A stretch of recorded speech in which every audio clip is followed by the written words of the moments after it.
जिस communist China को लेकर यहां की कम्युनिस्ट मीडिया ने इतना बड़ा चढ़ा रखा था, उस चाइना की ऐसी बेइज्जती हुई है आज 22 जुलाई के दिन कि शायद वर्ल्ड के अंदर किसी दूसरे देश की इतनी बुरी बेइज्जती नहीं हुई होगी। यह खबर जो आप देख रहे हो, इसमें यूएस ने चाइना को ऑर्डर दिया है कि अपनी ह्यूस्टन की कंसुलेट 72 घंटे के अंदर बंद कर दे। अमेरिका ने कोई रिक्वेस्ट नहीं करी है, कोई सजेशन नहीं दिया है, उन्होंने ऑर्डर दिया है 72 घंटे के अंदर अपनी कंसुलेट बंद करो और निकल जाओ। ट्रंप एडमिनिस्ट्रेशन ने चाइनीज डिप्लोमेट्स को बोला है कि फ्राइडे से पहले पहले जगह खाली कर दो। सबसे पहले यह समझ लीजिए, किसी भी छोटे बड़े देश के अगर कंसुलेट अगर वो खुद बंद करता है तो यानी कि वो युद्ध के लिए तैयार हो रहा है। अगर सामने वाला ही उसको बंद करके बाहर निकाल देता है तो यह बहुत ही बड़ी बेइज्जती होती है। इसके खिलाफ में चाइना ने क्या लिखा है अपने ग्लोबल टाइम्स, जो कि उनका मुखपत्र है, उसके अंदर क्या लिखा है वो भी आप देख लीजिए। तो चाइना ने इसके जवाब में लिखा है कि अमेरिका एस्केलेट कर रहा है कोल्ड वॉर कंडीशंस की, जब से उसने चाइना को ह्यूस्टन कंसुलेट को बंद करने के लिए कहा है। अब इतनी बड़ी बात हो गई है तो चाइना को अपने लोगों को जवाब देना था,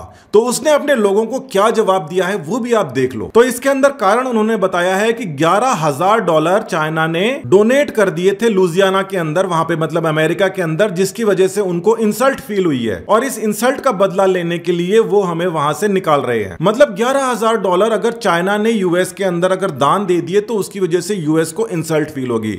भाई आपको यह पता है कि अगर 5 स्टार में कोई शादी अटेंड करने जा रहे हो और अगर ₹5 किसी को पकड़ा के आओगे तो बेइज्जती किसकी है, आपकी है या सामने वाले की है। मगर चाइना ने यह बोला है कि $11,000 मतलब ₹7 लाख हमने यूएस को डोनेट कर दिए, जिसकी वजह से यूएस को बेइज्जती फील हुई है। अब एक चीज ये भी देख लीजिए कि ह्यूस्टन के अंदर ही इंडिया की भी कॉन्सुलेट है, और केवल कॉन्सुलेट ही नहीं है, ह्यूस्टन के अंदर कुछ और भी हुआ था जिसके ये साइड इफेक्ट्स आ रहे हैं। आपको अगर ध्यान नहीं हो तो 2019 के अंदर वहां पर इंडिया से प्रधानमंत्री मोदी गए थे, और वहां पर जाने के बाद में क्या हुआ था यह पूरे विश्व ने देखा था। वॉशिंगटन पोस्ट की यह खबर है और इसमें यह बोल रहे हैं कि इंडियन प्राइम मिनिस्टर और ट्रंप जिन्होंने एक साथ में ह्यूस्टन की रैली को संबोधित किया था, उसके अंदर किसने क्या सिग्नल दिया था। देखिए खबर पुरानी है, 2019 के अंदर यह बोला था कि किसको क्या सिग्नल दिया जा रहा है। भाई प्रधानमंत्री वहां पर गए हैं ह्यूस्टन के अंदर और रैली कर रहे हैं तो सिग्नल देंगे कि हां हमारे यूएस से अच्छे रिलेशंस हैं, मगर ह्यूस्टन के अंदर ही ट्रंप वहां पर किसको क्या सिग्नल दे रहे थे वो सिग्नल अब बिल्कुल स्पष्ट हो गया है। तो ट्रंप की तरफ से सिग्नल कह लो या संदेश कह लो, वो ये था कि इंडिया के जितने भी कंसर्न्स हैं उसको यूएस को हाई प्रायोरिटी के ऊपर रखना पड़ेगा। प्रधानमंत्री का दौरा जब भी होता है ये एक बड़ी बात होती है, ये एक बड़ा मैसेज होता है। वहां वाले लोगों ने भी इस बात को एक्नॉलेज किया कि इंडिया के सभी जो हित हैं उनके लिए हमें भी कंसर्न रखना पड़ेगा। मगर ये कंसर्न के अलावा भी अमेरिका के अंदर कुछ ऐसी गतिविधियां चाइना कर रहा था जिसकी वजह से उसको देश छोड़ने के लिए कहा गया। तो चाइना वहां बहुत ही बड़े पैमाने पर इलीगल तौर पर जासूसी करवा रहा था और साथ ही इन्फ्लुएंस कर रहा था। चाइना की जो एप्स हैं इंडिया के अंदर बैन करी, उसके बाद के अंदर चाइना बहुत ज्यादा बौखलाया था, और उसकी बौखलाहट इसलिए थी क्योंकि जासूसी अचानक से रुक गई थी। और ये जासूसी ही है जिसके बल के ऊपर, मतलब दूसरे की जो सारी की सारी बातें पता पड़ेगी उसी के बल के ऊपर वो आगे बढ़ रहा था, टेक्नोलॉजी भी चुरा रहा था और भी कई सारे काम कर रहा था बड़े पैमाने पर। अमेरिका ने खुलकर बोला है, मतलब दबे शब्दों पर नहीं बोला है, बिल्कुल खुले तौर पर बोला है कि चाइना कई सालों से मैसिव इलीगल स्पाइंग कर रहा है और दूसरे इन्फ्लुएंस ऑपरेशंस के थ्रू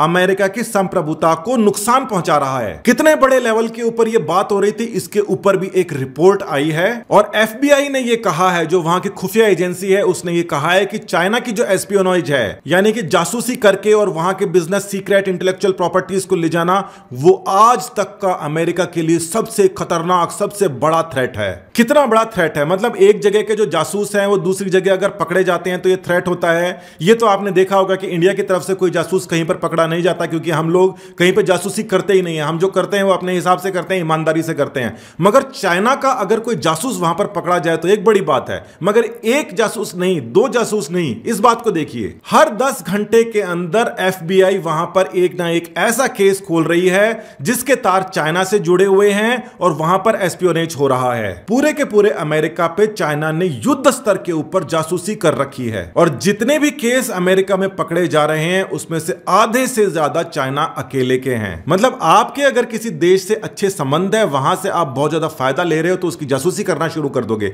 वहां की इंटेलेक्चुअल प्रॉपर्टीज को नुकसान पहुंचाना शुरू कर दोगे और 11,000 रुपए डोनेट करने के बाद में बोल दोगे कि हमारे 11,000 रुपए डोनेट करने से इन्होंने हमारे ऊपर ये सैंक्शंस लगा दिए। अब ये देखिए चाइना की तरफ ये एक 9 डॉटेड लाइन है जिसको कहा जाता है, और ये जो 9 जो डॉट्स दिख रहे हैं, जो लाइन दिखाई दे रही है, चाइना कहता है कि ये इंटरनेशनल वाटर्स नहीं है, ये सारा का सारा तो हमारा कब्जा है। चाइना एक अलग ही विश्व के अंदर रह रहा है। इंटरनेशनल लॉज ये कहते हैं कि इंटरनेशनल वाटर्स जो होते हैं किसी भी देश से 200 किलोमीटर तक रहता है, वहां तक कि वो नेचुरल रिसोर्सेज कर सकता है, मगर उसके बाहर उसके ऊपर सभी देशों का अधिकार होता है। मगर चाइना कहता है ना, ये तो तुम्हारे हिसाब के रूल होंगे, हमारा रूल ये है कि ये जो हमने डॉटेड लाइंस बना दी हैं, ये सारी की सारी जो लाइन है, ये सारा का सारा इसके अंदर जो पानी है ये हमारा है। हालांकि साइड में आपको दिखाई दे रहा है वियतनाम भी है और इस तरफ फिलीपींस भी दिखाई दे रहे हैं, अलग अलग देश दिखाई दे रहे हैं, मगर ये कह रहा है कि उनके जो 200 किलोमीटर हैं वो तो उनके हैं और उसके आगे इंटरनेशनल वाटर्स नहीं है, ये सारे के सारे हमारे हैं। तो ये जो 9 लाइंस हैं इससे इंडिया को बहुत ज्यादा नुकसान है। अगर चाइना इसके ऊपर कब्जा कर लेता है तो इंडिया को नुकसान है, क्योंकि ये इंडिया के लिए भी ट्रेड रूट है। साथ ही के अंदर अमेरिका को भी थोड़ा बहुत नुकसान हो सकता है, मगर उसको इतना बड़ा नुकसान नहीं है जितना बड़ा नुकसान इंडिया को है। तो अब आप इस बात को समझिए कि मैप के अंदर ये पूरा का पूरा जो हिस्सा है ये चाइना कहता है कि हमारा है, और जो चाइना का रूट है और बाकी जो दूसरे देशों का रूट है वो इस जगह से होकर निकलता है। ये जो जगह है इसको स्ट्रेट ऑफ मलक्का कहते हैं, और ये जगह बहुत ज्यादा जरूरी है ट्रेड के लिए, चाइना के लिए भी, इंडिया के लिए भी, सभी के लिए। तो ये जो स्ट्रेट ऑफ मलक्का है इसके ऊपर भी कुछ हो रहा है जिसके बाद के अंदर चाइना की हालत बिगड़ रही है। और हो ये रहा है कि ये भी आज की खबर है कि यहां पर क्वाड बन गया है। केवल और केवल अमेरिका ने चाइना को बेइज्जत करके अपने वहां से कंसुलेट बंद करने के लिए नहीं कहा है, बल्कि जो साउथ चाइना सी है वहां पर जिस प्रकार से वो गुंडागर्दी, दादागिरी कर रहा है चाइना, स्ट्रेट ऑफ मलक्का के अंदर इंडिया के साथ के अंदर अमेरिका, जापान और ऑस्ट्रेलिया मिलकर 2 हफ्ते की एक्सरसाइज कर रहे हैं जिसको ये क्वाड का नाम दे रहे हैं। तो 4 सबसे बड़ी और शक्तिशाली नेवीज इस समय एक साथ में मिलकर एक्सरसाइज कर रही हैं। कहां पर? स्ट्रेट ऑफ मलक्का के अंदर। और ये देखिए यहां पर अंडमान निकोबार है और यहां से और इस पूरी की पूरी जगह की एक क्वाड बना के 3-4 जगह की एक्सरसाइज चल रही है इस समय। और ये जो एक्सरसाइज है ये भी आज की दूसरी बड़ी खबर है चाइना की बेइज्जती के साथ। 1960 के मुकाबले में इंडिया की इस समय पोजीशन बहुत स्ट्रांग होती जा रही है। वो अग्रणी देशों के बिल्कुल साथ मिलकर एक्सरसाइज कर रहा है। छोटा मोटा देश होता तो उनके साथ में एक्सरसाइज करता भी कौन। और साथ ही के अंदर हमारा दुश्मन नंबर 1 यानी कि चाइना, जिसने हमेशा पाकिस्तान के थ्रू आतंकवाद को बढ़ावा दिया है या फिर नेपाल को भड़का के इंडिया के खिलाफ कर रहा है या फिर हमारे अक्साई चीन के अंदर आके बैठा है, कभी डोकलाम के अंदर घुस जाता है, उन सबको सबक सिखाया जा रहा है। ये केवल कागजी चुनावी बातें नहीं है, ये धरातल के ऊपर होती हुई दिखाई दे रही है। तो चाइना को विदेश नीति और जो देश की मिलिट्री है वो तो सबक सिखाएगी, मगर आपको और हमें भी चाइना को सबक सिखाना है। चाइना की किसी भी पॉलिसीज के, किसी भी बहकावे में, किसी भी उनकी कंपनी के लालच के अंदर नहीं आना है। धन्यवाद। जय हिंद।